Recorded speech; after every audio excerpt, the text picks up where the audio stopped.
आप देख रहे हैं इंडिया टाउन न्यूज, भारत की बात। छत्तीसगढ़ में होली का त्योहार इस बार किसानों के लिए खुशियों की सौगात लेकर आया।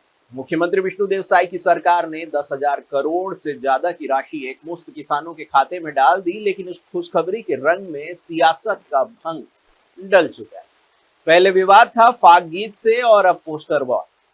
विवाद तब शुरू हुआ जब मुख्यमंत्री के सलाहकार ने एक फेसबुक पोस्ट के जरिए पूर्व सीएम भूपेश बघेल को ही इस योजना का सबसे बड़ा लाभार्थी बता दिया।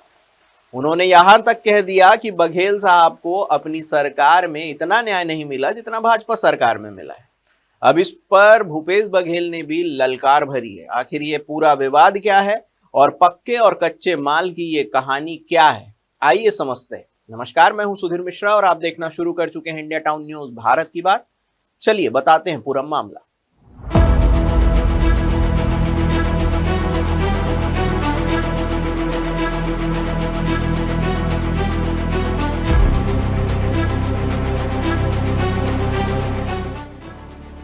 मुख्यमंत्री के सलाहकार झा ने अपने पोस्ट में तंज और तथ्यों का ऐसा कॉकटेल बनाया है कि सोशल मीडिया पर आग लग गई।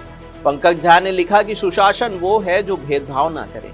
साय सरकार ने बघेल समेत कांग्रेस के उन तमाम बड़े नेताओं को भी पैसा दिया जो किसान हैं। तंज कसते हुए उन्होंने कहा कि भूपेश बघेल स्वयं मुख्यमंत्री रहते हुए भी पक्के में इतने बड़े लाभार्थी नहीं बन पाए जितना आज भाजपा राज में बन गए।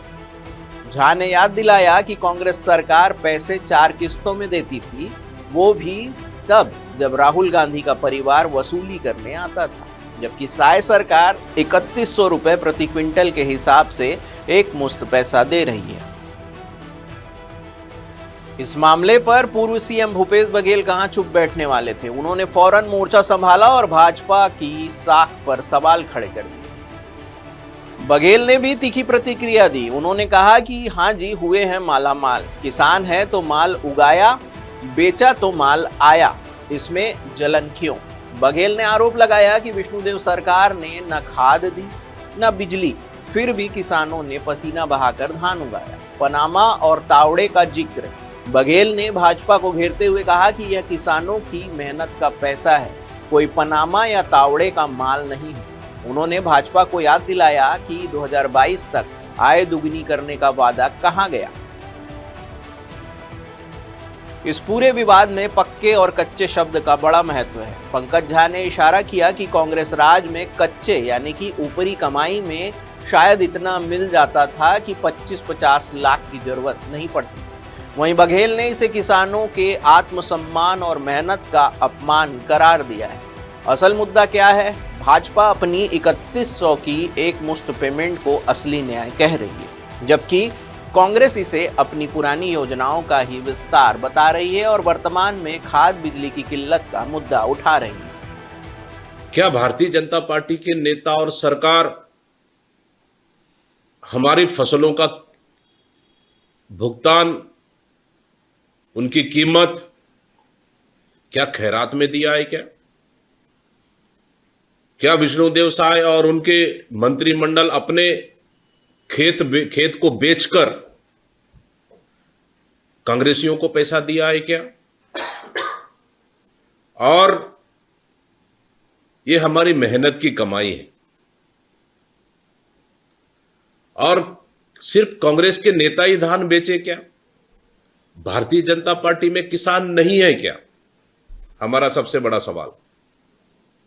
क्या भारतीय जनता पार्टी के नेताओं ने धान नहीं बेचा?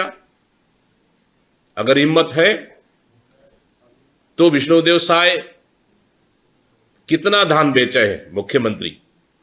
भारतीय जनता पार्टी उनको जारी करे लिस्ट। रमन सिंह ने कितना धान बेचा? किरण देव ने कितना धान बेचा? धर्मलाल कौशिक ने कितना धान बेचा? क्या ये धान नहीं बेचे? पहले ये बता दें। राजनीति अपनी जगह है, लेकिन एक बात साफ है, छत्तीसगढ़ का किसान इस बयानबाजी की होली के बीच भी खुश है, क्योंकि पैसा उनके खाते में आ चुका है। क्योंकि होली से पहले विष्णुदेव सरकार ने उनके झोले में पूरा पैसा डाल दिया। पंकज झा का अभिनंदन और बघेल का पलटवार दोनों ही आने वाले चुनावों के लिए पिच तैयार कर रहे हैं। लेकिन क्या इस सियासी दंगल में किसानों के बुनियादी मुद्दे जैसे कि खाद और बिजली दब जाएंगे? यह बड़ा सवाल है। आप इस सबसे बड़े लाभार्थी वाले बयान पर क्या सोचते हैं? क्या सुशासन वही है जहां विपक्ष के नेता को भी बराबर लाभ मिले?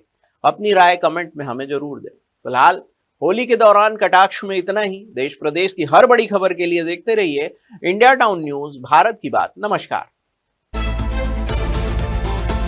आप देख रहे हैं इंडिया टाउन न्यूज, भारत की बात।